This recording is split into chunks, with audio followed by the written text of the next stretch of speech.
Hey, welcome to Nari Sakhi, and today I'm harvesting radish pods.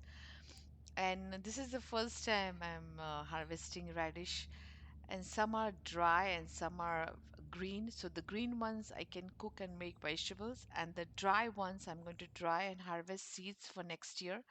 So this plant has a lot of green ones, which I'm going to boil it and then stir fry with some spices.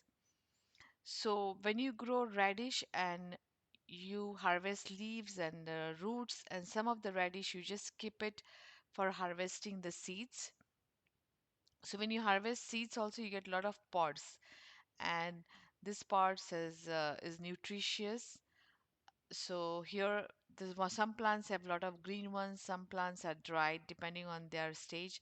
So the roots are not anymore ready for harvest. Like you cannot harvest. Not ready means you cannot harvest roots, only the pods and if there are any leaves. I don't have any leaves on this.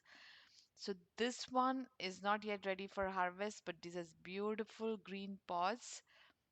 And this is my harvest for today's dry seeds I'll keep for next year.